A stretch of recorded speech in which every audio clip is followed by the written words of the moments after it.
5 h du matin, marché du président Wilson dans le 16e arrondissement. Jackie Lorenzo et son fils Giovanni déchargent la marchandise du jour.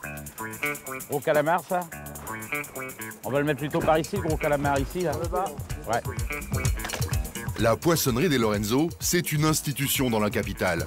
40 ans de métier sur les marchés parisiens. Et ce matin, 18 mètres d'étal à remplir avant l'arrivée des clients. C'est dans 2 heures. Faut donner envie d'acheter aux gens. Faut leur donner faim. Ils se disent, c'est magnifique, c'est joli, j'ai envie d'acheter, j'ai envie de me faire ce poisson-là. L'objectif des Lorenzo aujourd'hui, écouler 2 tonnes de marchandises. Des centaines de poissons à placer au cordeau, des crustacés à décortiquer. Chaque détail compte. Giovanni, t'as les petites corbeilles si ça peut être utile. Comme tous les autres commerçants, les Lorenzo n'ont que la matinée pour tout vendre. 8 h du matin, le jour se lève sur ce quartier huppé de Paris. À 2 pas, la Tour Eiffel et le Trocadéro.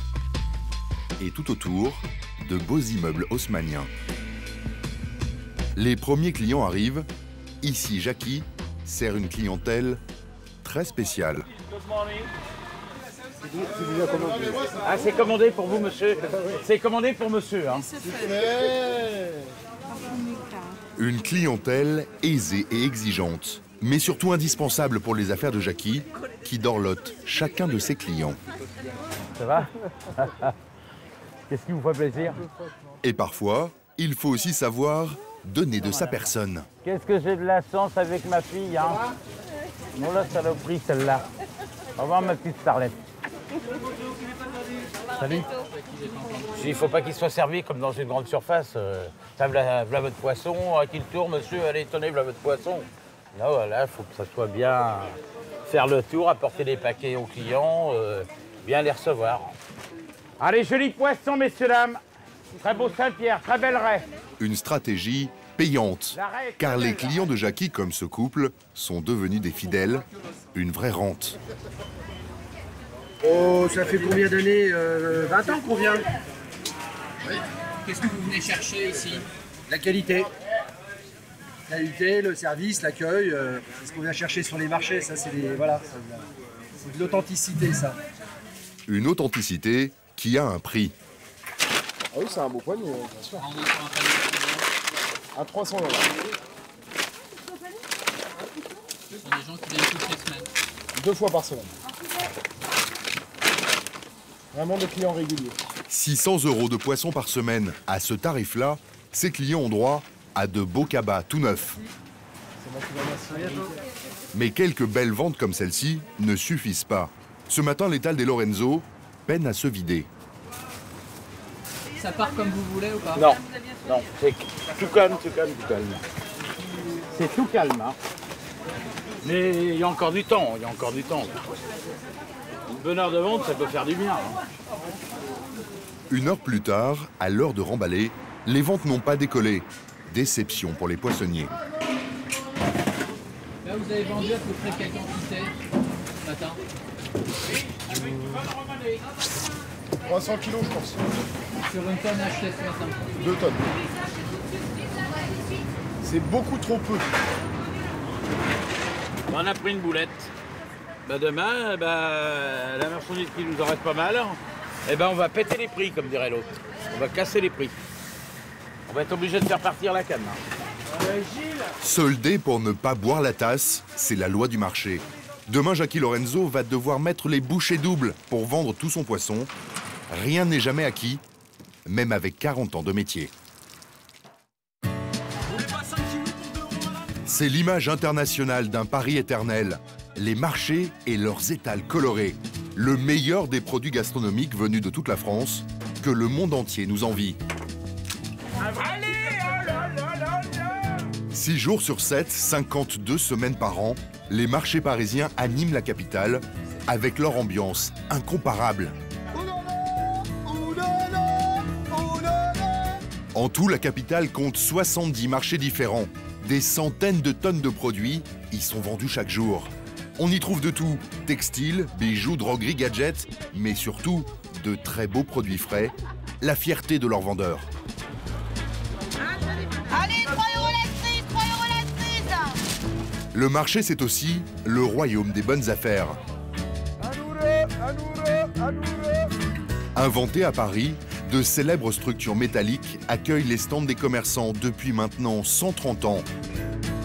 Dès l'aube, des avenues huppées au quartier populaire, des centaines de commerçants déchargent leurs marchandises. Mettez-moi 19,90 sur le bar. Allez-y, vendez. Mais qui peut vendre sur les marchés? Je préviens, j'aurai pas la place pour tout le monde. D'où viennent les produits? Comment les commerçants fixent-ils les prix? Quels sont les risques et les arnaques? Nous avons suivi les commerçants, mais aussi les services sanitaires qui traquent les produits dangereux pour le consommateur. Vous avez rien pour vous nettoyer les mains? On se lave les mains là-bas. Là-bas, parce qu'ici, il n'y a rien. Là-bas où? Mais nous avons aussi filmé les policiers de la brigade anticriminalité. Mettez main dans le dos, mettez main dans le dos, mettez main dans le dos. Pour coincer les pickpockets, les hommes de la BAC interviennent au cœur des marchés de la capitale. Plongés dans les coulisses des marchés parisiens, pour le meilleur et pour le pire. Tout commence au cœur de la nuit. 4 h du matin, Halles de Rungis, la plus grande d'Europe, et surtout la principale source d'approvisionnement des étals parisiens.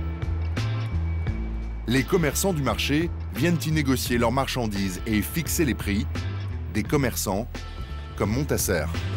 Ça va, Michel? Ça va, très bien. Depuis 20 ans, il travaille sur les marchés parisiens. C'est un spécialiste de l'ultra low cost. Il vend des fruits et légumes à 1 € le kilo. Parce que les gens, est-ce que j'ai mis 1,30, 1,40, ils n'achètent pas. Est-ce que j'ai mis 1 €, je vends. Pour afficher de tels prix sur son étal, à Rungis, il doit absolument trouver de la marchandise à prix très bas. C'est trop belle, ça. Pas pour moi. Ça, c'est pas pour toi. Combien celle-là? 14 € le kilo. Tu vas y passer prix là. Jamais. Des fraises à 14 € le kilo, impossible pour lui. Pour rester rentable, Montasser ne peut pas payer le prix fort. Il préfère s'attaquer à des lots un peu fatigués, comme ces melons très mûrs. Melon calibre 12, ça vaut 2,62 kg. Là, je propose 1 € la pièce. Alors, 1 € la pièce, dommage. c'est encore trop cher pour Montasser. Moi, je fais 50. Et lui, il veut pas. Oui, mais... Si, mais... La négociation s'engage et rapidement, Montasser fait baisser le prix. En prenant toute la palette, il divise le tarif par 2 et obtient bien les melons à 50 centimes pièce. Mais s'il ne vend pas dans la semaine, ils seront tous bons à jeter. J'accepte de descendre parce que je suis obligé de vendre dans la marchandise quand même. Je peux pas trop m'entraîner avec. Voilà. Parce que c'est une marchandise qui est un peu mûre, elle est consommable, mais elle est un peu mûre quand même. Donc ça soit vendu assez rapidement. Et lui, il a la clientèle au marché, il a la clientèle pour ça, pour vendre. Pour limiter ses dépenses, Montasser achète donc de la marchandise un peu passée. Et parfois même des fins de lot. Ceux que l'on n'expose même plus dans l'allée centrale.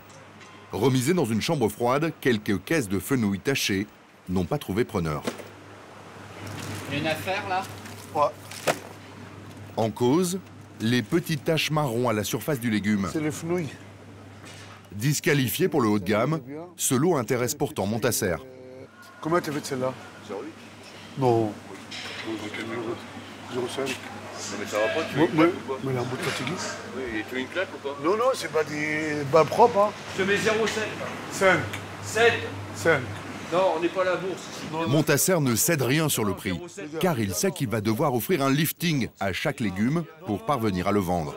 Pour le prouver aux vendeurs et remporter la partie, il se livre même à une petite démonstration d'épluchage. Moi, regarde. Eh, est-ce que tu lèves celle-là, regarde, combien tu perds, combien de grammes de la caisse? Voilà. 105 grammes. Vas-y. Eh, ta belle... Un bisou. Et finalement, marché conclu à 50 centimes le kilo. Ces prix-là, Hein? pourquoi vous lui accordez ces prix-là? Bah, il est un peu fort et puis il est marqué le fenouil. C'est pour ça, après on n'arrive pas à le vendre. Il faut l'éplucher, mais ça revient au même après. C'est fini les lots. Comme ça, là, on n'arrive pas à les finir des fois et il y a des gens qui viennent et on est bien content de les trouver. Des marchands comme Montasser, qui traquent les fins de série pour vendre à 1 € le kilo, on en trouve désormais sur tous les marchés. Et pour vendre encore moins cher, certains n'hésitent pas à proposer des marchandises à la limite du consommable. Comme ces oignons complètement germés que Walid vient d'acheter à Rungis pour les vendre ici, sur le marché de Belleville. Moi, je vends de 2 kg à 1,50 €, 2 kg à 1,50 €, je vends. Moi, j'ai acheté moins cher. J'ai acheté à peu près 30 centimes, je vends de 2 kg à 1,50 € comme ça. Alors, pour rendre la marchandise attractive aux yeux de ses clients, Walid a une technique. Il sauve les apparences en offrant une cure de jouvence à ses oignons. بص يا عثمان بقى السكينه تقوم قطعها كده واللي طلع طريه ارميها يعني دي تترمى بتهيألي وانت اعمل ايه؟ كويا كوم سا juste tu lèves ça tu vends de normal ça c'est bon il est bien. Un à un, les oignons sont dépouillés de leurs germes. Et soudain, ils sont beaucoup plus appétissants. Leur durée de vie, en revanche, reste inchangée, pas plus d'une semaine. Le même traitement est appliqué aux salades. On enlève d'abord les premières feuilles des Batavia avant de les placer joliment sur l'étal. Une opération purement cosmétique. L'espérance de vie de ces légumes fatigués ne dépassera pas la journée. Pourtant, lorsque le jour se lève, l'étal de Walid donne le change. La marchandise a plutôt bonne mine. Surtout, les prix défient toute concurrence. Et c'est sur ce critère précis et aucun autre que les vendeurs vont faire leur réclame. Pommes de terre, on dit 2 kg à 1 €, pas cher. Allez, au choix, 2 kg à 1 €, 2 kg à 1 €. 2 kg à 1 €. Avec 2 Batavia pour 1,50 €, 2 concombres à 1 € ou encore 2 bottes de radis à 1 € seulement, le stand de Walid fait rapidement le plein. Cette affluence est indispensable pour lui, car pour rester rentable, il doit écouler énormément de marchandises. Je ne gagne pas beaucoup, mais je perds pas l'argent. Voilà, c'est tout. Orange 2 kg à 1 €, madame, casse les prix. C'est RFV. 1 €. Des marchés parisiens attractifs pour les prix, pour les produits, mais aussi et surtout pour leur ambiance.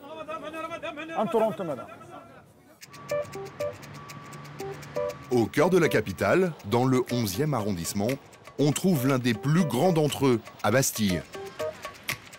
Au pied de la colonne de Juillet, juste à côté de la place, le marché de Bastille déploie ses 160 étals tous les jeudis et tous les dimanches. C'est l'un des plus animés de Paris, le royaume des commerçants hauts en couleur. Ah bah cul nu, bah oui, la fessée c'est cul nu sur les genoux, hein. Et je les vide ou pas? Oui. Vous êtes sûr de vous? Ouais. Est-ce que je leur fais une petite coupe comme vous? Hein? Je leur fais une petite coupe comme vous? Et parmi ces vendeurs pittoresques, il y a une star, Andrea, le boucher napolitain. Installé sur le marché de Bastille depuis 5 ans, il a bâti toute sa réputation à force de gouaille et d'humour. Les amours, ils vont bien. Bah, c'est toujours amoureuse de moi, de toute façon. Ouais. Pourquoi est-ce que vous aimez venir ici chez Andrea? Parce qu'il est aimable et il sert bien. Voilà, ils sont très très gentils, très agréables. Et la viande, c'est tendre. Voilà, et la viande est excellente et on est bien reçus. Voilà. Vous voyez un peu hein, ce qu'on vous fait comme compliment. Tout le monde a le droit à sa petite blague. Même ce client, quelque peu édenté, à qui Andrea tient absolument à faire goûter un morceau de côte de bœuf. Tiens papa, je vais te faire goûter, attends. T'as pas besoin de Chico, ça, je te jure. Tout mange, je te souce. Il y a longtemps qu'il a plus de Chico. L'humour d'Andrea est souvent très décomplexé. Dis-moi. Combien de centimètres? Ah, ça y est. C'est sûr? Ah bah t'es grand le monde, hein, c'est bien. C'est ça la force des marchés. Que les gens t'engrainent. Voilà, ils viennent pas juste pour t'acheter, ils viennent pour rigoler, pour mettre une ambiance, c'est un tout. C'est un show, le marché. C'est ça. Ah, qui t'entend? Oh! Biloute. Sur le stand d'Andrea, le spectacle ne s'arrête jamais. Moi j'aime bien... Le gras. Non, la maigre. Maigre. Christophe, c'est pour toi, viens là. Elle aime bien la maigre. Oh. Ah bah. Le marché, c'est plus convivial. On se lâche un peu plus et les clients se lâchent aussi, quoi, forcément. Madame, bonjour. Qu'est-ce qui vous ferait plaisir ce matin? Vous avez vu mes tresses comme elles sont belles? Cette ambiance incomparable, c'est la marque des marchés parisiens. C'est aussi pour ça qu'ils attirent chaque semaine des milliers de clients.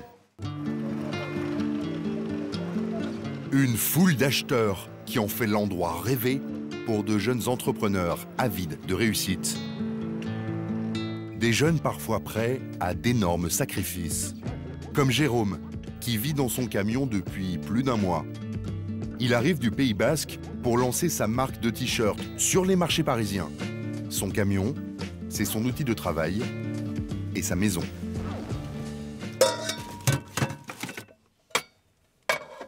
C'est le système D là dans le camion. Bah ouais, il faut bien composer quoi avec l'espace. L'idée c'était de transformer le camion en utilitaire vraiment pour pouvoir bosser quoi. Donc l'idée c'était de mettre tout mon stock au fond.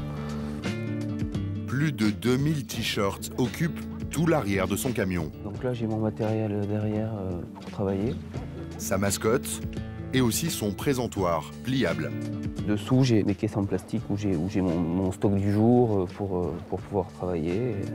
Dans cet espace minuscule, Jérôme a même réussi à caser ses mannequins.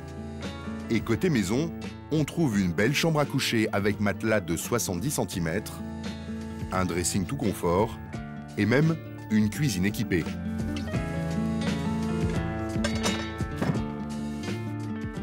Donc comme vous voyez, tout le confort dans un camion. Ma cuisine, mon bureau, ma chambre, un loft. Beaucoup d'humour, mais peu de moyens. Pour réussir, Jérôme a fait ce pari risqué. Lancer sa marque de t-shirts sur les marchés de la capitale, sans même avoir un toit sur la tête. J'avais pas le choix de toute façon.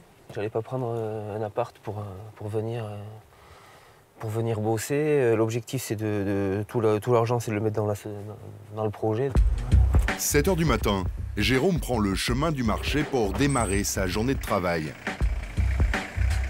C'est sur le marché de Bastille qu'il posera son stand tout à l'heure. Au cœur de Paris, à 2 pas de l'Opéra, le marché de Bastille s'éveille. Sur place, les commerçants qui vendent des produits alimentaires s'installent déjà. Et au milieu de cette fourmilière, il y a Alex, 28 ans, le placier du marché. Ici, c'est lui le maître des lieux. Ça va et toi? Ça va? Ça va et toi? Ça va? Alex est responsable du bon fonctionnement du marché. Le respect des emplacements, l'installation des stands, les horaires d'ouverture et de fermeture du marché, tout passe par lui. Et il connaît tout le monde. Ça va les gars? Et vous connaissez tout le monde? Je connais tout le monde. Tout le monde, quasiment tout le monde. Pourquoi c'est nécessaire ça? C'est du relationnel. Je me fais respecter par le respect que je leur donne. Donc la première des choses, c'est bonjour, merci, au revoir. Mais l'homme clé du marché ne fait pas que de la figuration. Il doit aussi mettre la main à la pâte. Bonjour Ali. Il faut savoir un peu tout faire quand on est régisseur sur un marché? Un peu tout, ouais. C'est la base même. Monter les structures manquantes en urgence, ou encore prévenir la police pour faire enlever les véhicules qui bloquent l'accès au marché. Oui, bonjour, j'ai des véhicules stationnés sur les emplacements commerçants, ce serait pour faire sur le boulevard Richard Lenoir. Tu vas bien? Ça va? Ouais, bien, toi. Bon, attends, je vais remonter l'électricité, sors-moi ça. Alex doit même s'improviser électricien, car s'il ne règle pas tous les problèmes rapidement, la grande mécanique du marché s'enraye. Et c'est reparti. Faciliter la vie des commerçants. Je t'ai déroulé la bâche, par contre, il faudra me l'attacher. Mais aussi imposer son autorité. C'est tout l'art du placier. Les gars, je vais appeler pour la bâche, vous en piquez pas, s'il vous plaît. S'ils ont le moindre truc à avoir, c'est avec moi. Tout doit passer par moi. C'est vous qui donnez le feu vert pour la moindre décision ici. Exactement. Vous m'enlevez ça, les gars? Je me mets ça derrière, s'il te plaît. Bon, les bâches... À 50 mètres de là, nous retrouvons Jackie et Giovanni Lorenzo, les poissonniers.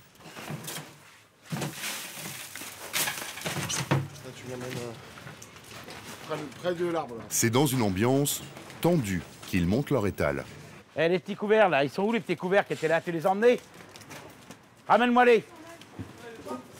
Alors, pourquoi t'arrives doucement? Les tourteaux là, les tourteaux, vas-y. Les tourteaux, tu les as devant toi. Ça, c'est des tourteaux. Avec toi, Coco. Allez, allez, allez, allez, allez. Jackie est sur les nerfs. La journée d'hier a été mauvaise. Il n'a vendu que 350 kilos de poissons sur les 2 tonnes qu'il avait achetées. S'ils ne veulent pas perdre d'argent, il va falloir tout faire pour attirer le maximum de clients. On va être obligé de baisser totalement les marges et que ça parte, quoi. Moins il y aura de monde, plus on baissera. On verra. Et pour ne rien arranger ce matin, l'installation du poisson prend du retard. Sur les 8 salariés des Lorenzo, 2 manquent à l'appel. Ça se présente mal, les employés sont en retard. Ça se présente mal. Toc. Ça n'est pas pour arranger l'humeur de Jackie, qui doit rappeler ses employés à l'ordre. Ça arrive à la bourre, hein? C'est 6 heures. Qu'on soit bien d'accord. Allez, vas-y, dépêche-toi. Faut y aller, hein, on a beaucoup de retard ce matin. Faut y aller. Serrer les boulons un peu ce matin, Jackie. Bah, il faut autrement. Plus on est gentil, plus après ils prennent de la liberté, dire oh, il est gentil avec moi le patron, même si j'arrive une heure en retard, il va rien dire. Et non, faut qu'il soit. On est gentil avec eux, le boulot c'est le boulot, après le boulot c'est autre chose. Et là c'est pas le jour. Puis c'est pas le jour, le week-end c'est pas le jour. 7h30 du matin, l'étal des poissonniers est terminé. C'est maintenant l'heure de fixer les prix. Le saumon. Les 28,50, vas-y, on dégage. La vente n'a pas encore commencé, pourtant, déjà les étiquettes de promotion fleurissent. Ça ne sera peut-être même pas suffisant pour écouler toute la marchandise. Car sur les marchés, rien n'est jamais gagné d'avance. Certains ne savent même pas s'ils pourront déplier leur étal. C'est le cas de ces commerçants qui n'ont pas de place attitrée et qui passent chaque jour d'un marché à l'autre. On les appelle les volants, autorisés à vendre un peu de tout, sauf des produits alimentaires. Le matin, ils se rassemblent sur ce terre-plein. Ils attendent Alex, le placier. C'est lui qui a le pouvoir de leur ouvrir les portes du marché, ou non. Bonjour Muriel. Mais y aura-t-il assez de place pour tout le monde ce matin? Tout à l'heure, j'ai vu que j'avais du monde. Donc je ne sais pas si je vais vraiment avoir de la place vraiment pour tout le monde. De toute façon, les dimanches, tout le monde cherche une petite place. Donc ils essayent toujours, ils tentent toujours, on ne sait jamais, au petit bonheur la chance. Alors, messieurs, dames, bonjour. Les volants attendent un papier à la main. Bonjour, bonjour. C'est leur carte de commerçant. Donc on a du monde. Posséder ce document est nécessaire, mais ce n'est pas suffisant pour entrer sur le marché. Car un critère supplémentaire entre en jeu. Ils ont un numéro qui leur est attribué par commerçant. Et donc, je les classe de plus petit au plus grand, ce qui signifie leur priorité sur les emplacements. Les plus anciens sont placés les premiers. Ceux dont le numéro de carte est récent, ils prendront les places qui restent. 12 000, 16 000. Je préviens, j'aurai pas la place pour tout le monde. Pas de place pour tout le monde. Une mauvaise nouvelle pour les volants. On y va. Ouais. Car aujourd'hui, c'est dimanche, la journée la plus rentable de la semaine. Celle qu'ils ne doivent pas louper. Enfin non, Gérard, pardon. D'abord. Le pain, il vient ou pas? Le pain, il vient. Okay. Par contre, tu fais 3 mètres le retour. Eric, 3 mètres le retour. Ok. Tu colles le poteau. D'accord. Tu fais un retour, tu fais un passage. 3 volants viennent d'obtenir leur place. Les autres restent collés au basque d'Alex, avec l'espoir d'être finalement placés. Mais parfois, la proposition est décevante. Donc 89,35. Je vais avoir le petit bout là. Même pas 4 mètres. Ou là-bas? Non, je peux pas là-bas. Ouais, il n'y a même pas 4 mètres. Il y a le reste. Le commerçant n'est pas emballé. Qu'est-ce que tu fais? Sinon, je redonne. Hein. J'attends pas. Hein. S'il ne décide pas tout de suite, la place est perdue pour lui. Voilà, tu te mets au coin là-bas. 2 mètres. Allez. Trop tard, quelqu'un d'autre va en profiter. La petite troupe reprend sa marche. 10 minutes plus tard, toutes les places ont été attribuées. Ceux qui ont hésité se retrouvent le bec dans l'eau. Déjà donné ce matin. Bon. Alex, là-bas, il y avait 4 mètres, non? T'as laissé donner à quelqu'un? Non, déjà donné. Ça va. Les recalés vont devoir tenter leur chance sur un autre marché ou tirer un trait sur leur journée de travail. Je vais avoir le 2 mètres là-bas en découvert. Ceux qui restent paieront 20 € pour 3 mètres de stand. Un système qui donne parfois lieu à des dérives. Car des commerçants nous ont informé que sur certains marchés, il suffit de graisser la patte du placier pour obtenir un bon emplacement. Pour vérifier si la corruption est bien réelle, nous avons décidé de nous faire passer pour l'un de ces commerçants ambulants.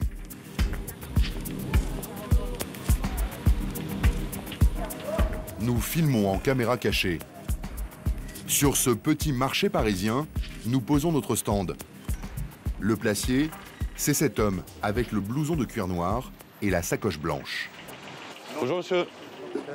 Louis Farcé, je souhaiterais pouvoir vendre des bijoux en fait. J'ai 3 mètres à peu près. Aujourd'hui, le marché est bien rempli. Pas sûr qu'il y ait de la place pour nous. Je puisse m'installer. C'est compliqué. Mais l'homme trouve rapidement une solution. Il nous propose d'installer notre stand sous cette bâche blanche et rouge.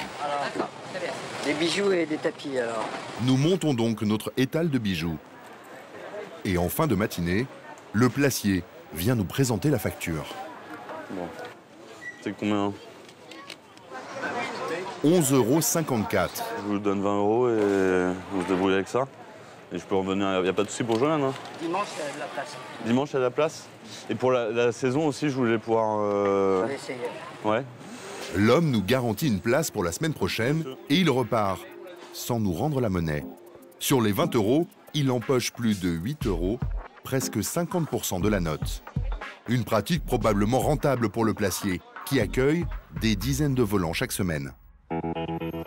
Des commerçants volants qui ont souvent bien du mal à survivre sur les marchés. Ce matin, il fait froid, les affaires sont difficiles. D'autant plus quand on vend des t-shirts, comme Jérôme, le jeune homme qui vit dans son camion. Ce matin, il installe son stand. Il vient tout juste de lancer sa marque.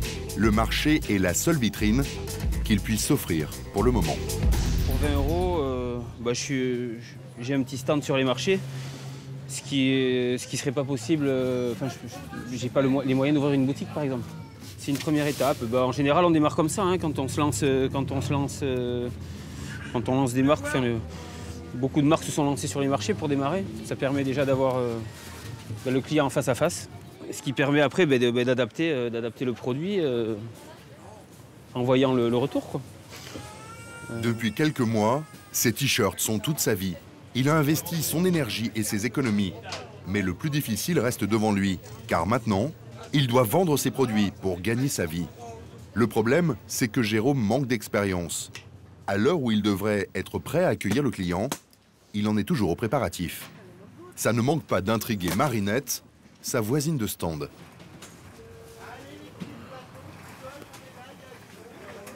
Tu sais ce que... Enfin, je te dis ça, moi. Si tu arrêtes la lumière. J'ai de la lumière, oui. Ça, c'est 50% du produit. Ouais. Débutant, Jérôme n'a jamais branché ses spots. C'est donc avec l'aide de sa voisine qu'ils sont accrochés. Là, c'est déjà mieux. Ouais, c'est bien, là. Et elle l'incite même à avancer son étal pour le mettre en valeur. C'est alors que Philippe, un autre commerçant, vient se joindre à cette séance de coaching. Et pendant que Jérôme prend une rallonge dans son camion, ses nouveaux amis modifient carrément toute la disposition des t-shirts. Tu sais qu'elle a raison.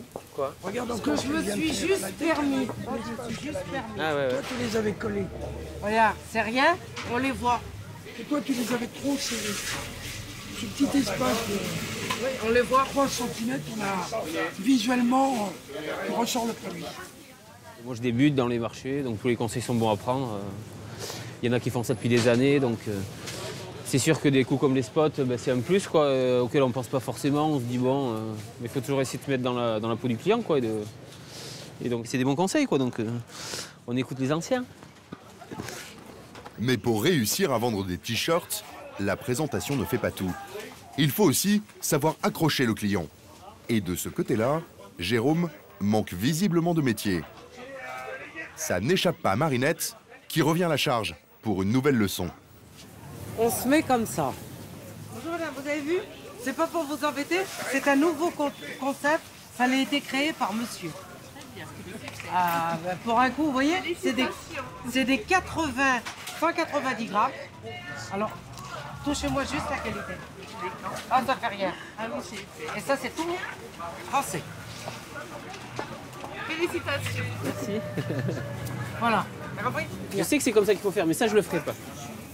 Parce que j'ai pas ce truc-là. Parce que ça, c'est un produit qui, j'en suis sûr que comme ça, là, ça marcherait, ça allait. Pas totalement convaincu, Jérôme préfère s'en tenir à sa méthode. Reste à savoir s'il vendra beaucoup de t-shirts comme ça. Le marché se remplit peu à peu. C'est bientôt l'heure de pointe. Au nord-est de la capitale, le quartier populaire de Belleville. Ici vivent plusieurs communautés. Un lieu contrasté, parfois mal fréquenté la nuit, mais animé et haut en couleur le jour.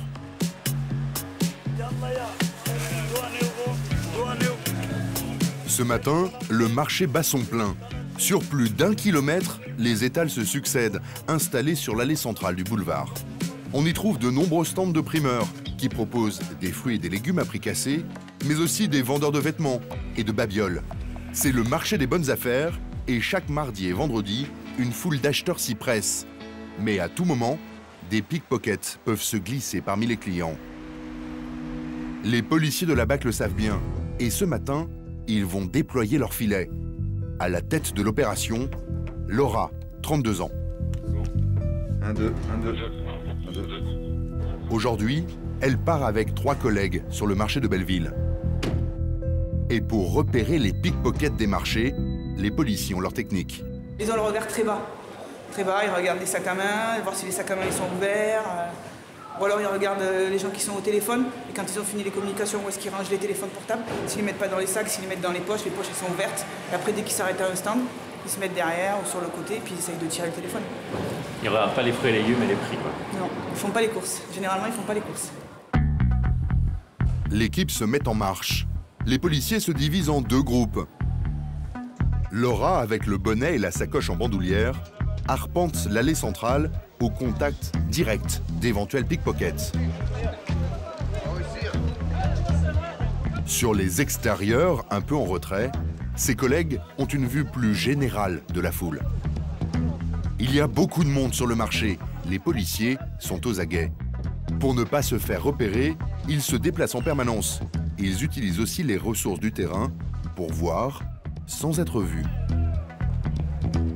Et au bout de quelques minutes, ils repèrent bien quelque chose. Il y a un mec qu'on a déjà fait là. Il y a un mec qu'on a déjà fait. C'est un gros tireur. C'est un gros tireur. C'est un petit doudoune noir avec des manches marron et des épaulettes marron. Les policiers ont repéré un pickpocket. C'est l'homme avec les mollets découverts. Il jette des regards autour de lui à la recherche de la bonne occasion. Il mate, il se retourne sur les sacs. Il marche vite, mais il se retourne sur tous les sacs. Il est à La traque commence. Désormais, les policiers doivent être particulièrement vigilants, car ils doivent coincer le suspect en flagrant délit de vol. Alors, il va tirer, c'est sûr. Au moindre faux pas, ils peuvent être démasqués. Ah, ça y est, je l'ai. Alors, le plus délicat, c'est de ne pas se faire, comme on dit, rebecter, c'est-à-dire qu'il ne croise pas notre regard ou qu'il ne nous voit pas sur les extérieurs en train de le voir. Parce qu'un simple regard, et voilà, je pense que ça peut le dissuader et il peut arrêter tout de suite et sortir du marché, c'est terminé, quoi. Mais pour le moment, le pickpocket ne se doute de rien. Et il va même faire une tentative de vol sous les yeux des policiers. Allez-y, monsieur Damon, liquide. Apparemment, il a vu quelque chose qui l'intéresse. Il tire. Il n'a pas réussi, il revient. Mais l'homme abandonne finalement sa proie. La foule n'est pas assez dense autour de lui et il se sent probablement trop exposé. Chaud bouillant. Comme on dit, il est chaud bouillant. Les policiers comprennent qu'il ne va pas en rester là. Attends, il a vu quelque chose. Il a pris un porte-monnaie, Serre-le. Faut le serrer. Et effectivement, l'homme vient juste de voler le portefeuille de cette femme au manteau bleu. Faut serrer. Elle ne s'est rendue compte de rien. Pardon. Mets ta main dans le dos. Les policiers arrêtent le pickpocket. Il est où le portefeuille là? Non, j'ai pas un portefeuille. Viens. Mais pas de trace du portefeuille. L'homme a senti le danger il s'en est probablement débarrassé juste avant l'arrestation. Gros problème pour les policiers. S'ils ne le retrouvent pas, ils ne pourront pas prouver le flagrant délit. Ça fait une heure qu'on est derrière toi. Ça fait 1 heure qu'on est derrière toi. D'accord? Alors il faut dire la vérité. Finalement, le portefeuille est récupéré sous un étal. Laura le montre à la victime. Ça, c'est à qui ça? Ça va moi, oui. C'est pas à vous ça? Ouais, eh ben voilà. Merci beaucoup. Voilà. Les policiers ont vu l'homme à l'œuvre. Ils ont retrouvé le portefeuille. La procédure peut démarrer. Ils emmènent le pickpocket au commissariat pour le placer en garde à vue. Mais un détail va leur compliquer la tâche. T'as des papiers sur toi? T'es né où? Sans document d'identité, l'homme peut donner un faux nom et se faire passer pour quelqu'un d'autre. Il faut donc très rapidement découvrir qui il est vraiment. Arrivés au commissariat, les policiers de la BAC passent le relais à leurs collègues de la police judiciaire. Le pickpocket est maintenant assisté d'un traducteur, en rouge, et pris en charge par une policière qui va relever ses empreintes digitales. Une étape cruciale pour la suite de la procédure. Ok. Alors les 4 doigts tendus serrés. Voilà. Plus bas, plus bas. Voilà. Parfait. Le pouce. Ici. Là. C'est par ici. On va savoir s'il est déjà connu des services de police ou pas, qu'est-ce qu'il a déjà commis comme autre infraction. Et le cas échéant, il peut aussi avoir, il peut être recherché dans une autre affaire, ça peut arriver aussi. Les empreintes digitales vont maintenant être analysées. Le pickpocket assure qu'il n'a jamais volé. Pourtant, les résultats des relevés d'empreintes digitales ne collent pas du tout à la version du jeune homme. Donc il est bien connu. Donc ouais, il est connu exactement pour les mêmes faits. Vol, tir, vol, tir, vol, tir. Combien de fois? Alors, il est connu 1, 2, 3, 4.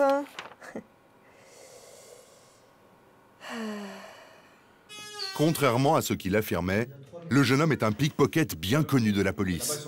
Il est maintenant placé en garde à vue avant d'être entendu par un juge. À quelques kilomètres de là, sur ce marché populaire du Val d'Oise, en région parisienne, ce ne sont pas les policiers qui patrouillent, mais des agents de la répression des fraudes. Chaque jour, Mathias et Maxime sillonnent les marchés de l'Île-de-France. Ce matin, ils fouillent les étals du regard à la recherche d'infractions. Leur mission ? Protéger le client des arnaques et des risques liés au manque d'hygiène. En général, on fait un petit tour, on repère et puis ensuite on effectue un ciblage et le contrôle. Et très vite, c'est une rôtisserie qui attire leur attention. Ouais, pas trop cuit, ouais. Oh, la rôtisserie, c'est toujours intéressant. Pourquoi c'est plus intéressant? Il y a de la viande, donc des produits assez sensibles. Là, vous avez un riz façon paella avec des crustacés. C'est important de voir un petit peu le fonctionnement au niveau hygiène, au niveau traçabilité, etc. Pour débuter le contrôle, c'est justement le riz façon paella qui passe sur le grill. Première épreuve, contrôle de la température. C'est censé être aux environs de 4 degrés. Mais vu qu'elle est stockée à température ambiante, difficile d'être dans les normes. 10 degrés, c'est beaucoup trop chaud. Ça peut poser un souci. Après, on peut considérer qu'il y a éventuellement un développement bactérien et possible contamination. Premier mauvais point pour le commerçant. Il devra s'équiper d'une vitrine réfrigérée. Mais le contrôle ne s'arrête pas là. Qu'est-ce que c'est comme produit, ça, le... Saucisson poulet. Saucisson poulet. Ouais. Où sont les prix pour le poulet, pour les... Les prix, ils sont restés à l'arrière du camion. D'accord. Et pourquoi c'est dans le camion et pas à la vue du consommateur? J'ai oublié de la sortir aujourd'hui. Ah bah vous pouvez le laisser, hein. Ah d'accord. Un petit oubli. Pourtant, cet affichage est obligatoire pour éviter des prix fixés à la tête du client. Ce manque de rigueur incite les inspecteurs à approfondir leur contrôle et à s'intéresser à l'origine des marchandises. Vous avez des documents sur la traçabilité des produits ou pas? Mais le seul document que peut produire le vendeur traîne derrière sa remorque. Un simple couvercle d'emballage, totalement insuffisant au regard de la loi. Ça, c'est la barquette des saucisses. Bon, alors, quand vous venez comme ça au marché, il faut que vous ayez la traçabilité des produits que vous avez ici. Origine géographique, date et lieu d'abattage, date limite de consommation, la loi est très stricte en matière de traçabilité. Mais le vendeur ne possède aucune de ces informations. Tout aussi gênant, il ne peut pas garantir que sa viande est réellement halal. Pourtant, sa pancarte l'indique. Si cet affichage est faux, cela relèverait de la tromperie. Ça peut être un critère qui détermine la vente pour certaines personnes, donc il faut qu'ils ne soient pas trompés sur ce caractère, voilà, cette qualité halal sur les denrées qu'ils achètent. Fin du contrôle, en tout cas pour le moment. Suite à ce contrôle, le gérant de la société va recevoir un courrier de notre part, lui demandant des documents. Si le gérant ne peut pas produire de justificatif, il risque une amende ou même une procédure pénale. Le contrôle se poursuit dans un marché couvert. Sous cette halle, des commerces alimentaires. Et très rapidement, les contrôleurs comprennent qu'ils vont avoir du travail. Sur plusieurs stands, les conditions d'hygiène semblent déplorables. Et c'est avec la vitrine de ce boucher, fermée au cellophane, qu'ils vont commencer. Bonjour. Direction départementale de la protection des populations du Val d'Oise, répression des fraudes. C'est Maxime, le spécialiste de l'hygiène, qui va prendre la main pour ce contrôle. Et ça commence fort. Le point d'eau du stand ne fonctionne pas. Lavage des mains, vous avez quoi? J'ai rien parce que là je viens de commencer là. Pardon? Là je viens de commencer là. Mais du coup le lave-main, ici vous avez rien pour vous nettoyer les mains? On se lave les mains là-bas. Là-bas, parce qu'ici il n'y a rien. Là-bas où? Surprise. D'accord, vous allez dans les WC publics en fait. C'est dans ces WC publics douteux que le boucher va se laver les mains. Première infraction. Et à quelques pas de là, c'est le bio qui saute aux yeux du contrôleur. Il est plus qu'usé quand même. Celui-là, faut même plus l'utiliser. Hein. Celui-là, il a fait son temps, on va dire. Bah, là, au point où il en est, limite quand vous coupez la viande, on peut considérer qu'il y a des morceaux qui partent avec à la clientèle. On va le jeter. Celui-là, faut même plus l'utiliser. On va le jeter. Graisseux et encrassé, le bio est irrécupérable. Un réel danger sanitaire pour la clientèle. Pendant ce temps-là, Mathias relève la température du foie de veau. Mais le boucher, mal à l'aise, voudrait retirer la marchandise de l'étal pour éviter le contrôle. Et bon, on va les enlever. Pardon? On va les enlever tout de suite. Non. Attendez, on va prendre les températures quand même. Pas de chance, Mathias ne cède pas. Verdict du thermomètre, plus de 7 degrés, largement au-dessus des normes. Normalement, ça doit être conservé à 2 degrés maximum, ce produit-là. Le reste de la viande, vous devez être entre 0 et 4, mais ce genre de produit qui est considéré comme sensible, normalement, vous devez être à 2 degrés maximum. Le relevé des températures continue sur une marchandise encore plus capricieuse, des rognons. Et cette fois-ci, le thermomètre passe dans le rouge. On est à 10,3 degrés. Sur des rognons? Sur des rognons. Qui devrait être à combien? 2 degrés. Ça commence à faire un peu élevé. Et surtout, toute la vitrine a l'air d'être... Tous les produits là qu'on est en train de piquer depuis tout à l'heure ont l'air d'être à une température assez élevée. A priori, en plus, il ne peut pas régler la température de son meuble. Et bon, d'autant plus, on a vu qu'à l'entrée, il y avait une partie de la vitre qui était absente, qu'ils ont mis juste du film plastique. Et bon, clairement, il y a du refroidissement aussi qui part par là, quoi. S'il n'y a pas de respect de la chaîne du froid, après, on peut considérer qu'il peut y avoir multiplication bactérienne, qui peut emmener jusqu'à éventuellement une intoxication alimentaire pour les clients. Le boucher va recevoir un avertissement qui lui imposera de se mettre aux normes. Si ça n'est pas fait lors du prochain contrôle, il sera contraint de fermer son étal. Chaque année, Mathias et Maxime contrôlent ainsi des centaines de commerçants. Ils côtoient le pire, mais le meilleur aussi des marchés alimentaires.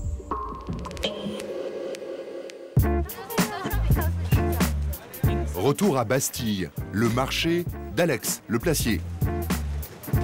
La vente est bientôt terminée. Dans une heure, les commerçants devront faire place nette.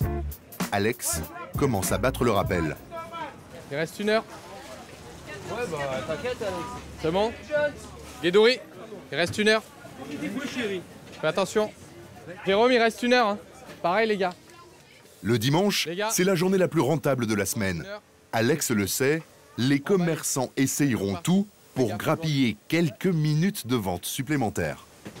faut les booster au maximum pour que ça soit remballé 15 heures. C'est dimanche, si jamais ils ne vendent pas, forcément, c'est repoussé jusqu'à mardi. Mais parfois, la marchandise périssable ne peut pas tenir jusqu'au mardi, comme le poisson de Jackie Lorenzo. Il en a encore 2 tonnes à écouler. Alors sur son étal, on donne de la voix pour écouler le stock. 5 € l'araignée. Voilà, il fait des affaires avec Jackie. Ça se garde jusqu'à quand? Allez, messieurs, dames, tout est là et tout doit disparaître. Des prix, de la qualité, on en profite, on se régale. Mettez-moi 19,90 sur le bar. 19,90 sur le bar, allez-y. Vendez. T'as vu le beau bar de pêche? Magnifique, hein. 19,90. Allons-y, vendez. Il y a 2-3 articles à sol, le bar, on a cassé un petit peu pour vendre. Comme hier, on a pris une bonne déculottée. Eh ben, faut vendre le poisson. Allez, on approche, la belle moule sauvage d'Isigny, là. Quelques articles soldés, mais ce n'est que le commencement, car les promotions vont continuer à fleurir pendant cette toute dernière heure de vente. Jackie va même créer un rayon spécial bonnes affaires. Qu'est-ce que vous faites, Jackie? Des petits lots pour les gens qui n'ont pas trop d'argent. Au lieu de payer, par exemple, 14, là, ils vont payer 10 €. Là, il y en a 500 grammes, là, facile, 600. Sur ces papiers d'emballage, du poisson vendu 30% moins cher. La botte secrète de Jackie pour écouler ce qui ne peut pas se garder. Allez, on termine le bateau, allons-y, mesdames. Régalez-vous la santé. Jackie ne s'économise pas car chaque marché est un combat pour rentrer dans ses frais et notamment payer son emplacement. Être présent 6 jours sur 7 sur les marchés parisiens lui coûte 2 800 € chaque mois.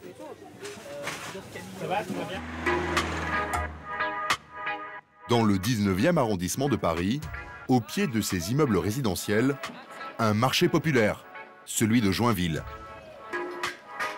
Et ici, les bonnes affaires, il n'y a pas que les clients qui les guettent. En chasuble jaune, les bénévoles d'une association, la Tente des Glaneurs, font le tour des stands. Ça va? Ça va, Miss? Ça va? Et toi? Ça va bien? Ça va. T'as des choses pour nous? Pas encore? Ils récupèrent les invendus auprès des commerçants pour les redistribuer gratuitement aux plus démunis. Attention, c'est pas de la pourriture. Hein. C'est quelque chose du bon, du bien, du propre. Tout ce qui nous reste dans les bonnes caisses, on les laisse pour l'association. Merci. On sait que la vie est dure maintenant en ce moment. Donc, si on ne s'aide pas entre nous, on ne sera pas solidaire et humanitaire, le monde est foutu. Cette initiative est unique à Paris et elle rencontre un véritable succès. Qu'est-ce que vous avez récupéré, Fatia? Alors, on a du céleri pour l'instant, des épinards là, et puis des blettes. Là, vous pouvez finir tout leur stock, c'est ça? Oui, c'est à remonter. Très généreux, monsieur. Tout près du marché, dans une rue adjacente, les bénévoles ont installé leur propre étal pour leur distribution.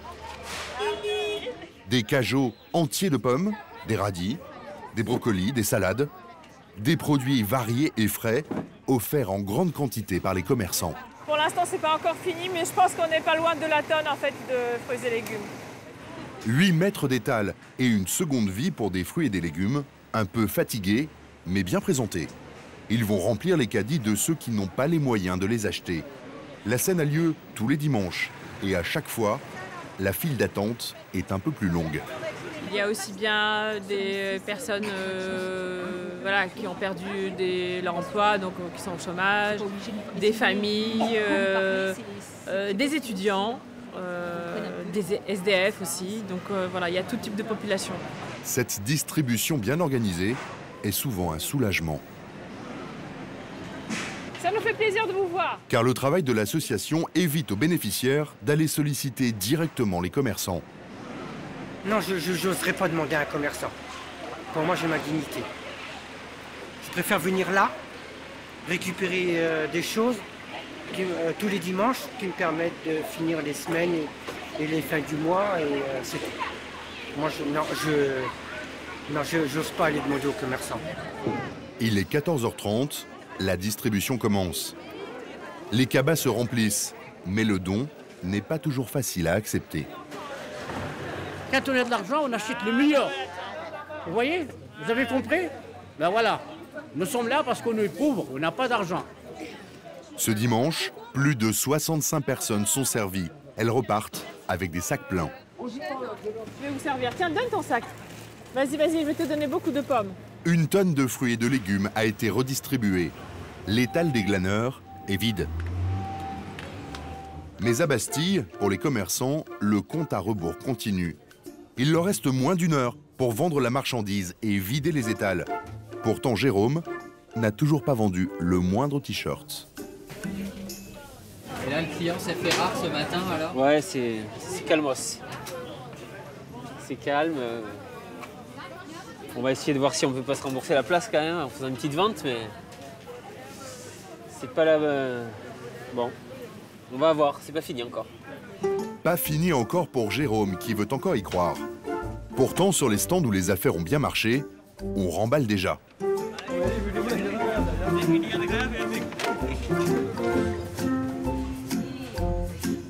Et chez les Lorenzo aussi, on plie bientôt bagage.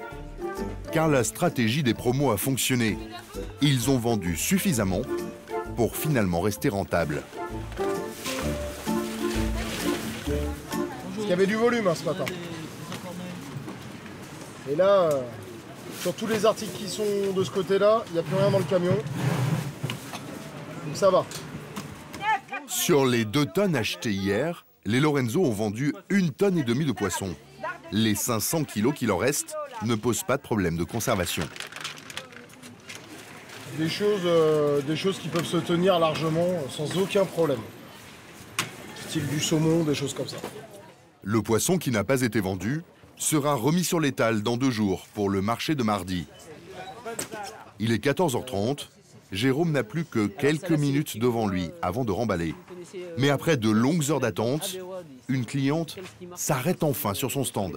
Je prends ça, c'est dans Ouais. l'enchanteur. Voilà, c'est un petit peu... Et il décroche finalement une vente, un t-shirt enfant à 13 €. 13, ouais. Pas même de quoi rembourser son emplacement, qui lui en a coûté 20. C'est un des plus mauvais marchés que j'ai fait depuis que je suis arrivé. Sans compter les ventes, peu de gens se sont arrêtés, ce qui n'est pas le cas d'habitude. Bon, c'est comme ça. Hein. Pour être rentable, Jérôme devrait vendre au moins 10 t-shirts à chaque marché. Un objectif qu'il n'a jamais atteint depuis qu'il est arrivé à Paris. Guédouri, James, il te reste un quart d'heure. Un quart d'heure. Ouais, bah oui, justement, un quart d'heure. Ça là, remballe. À 15 h, les commerçants doivent avoir remballé et surtout nettoyé leur emplacement. Vas-y, emmène-moi la poubelle. Ils doivent se débarrasser d'une montagne de cartons, de cagettes et de denrées abîmées.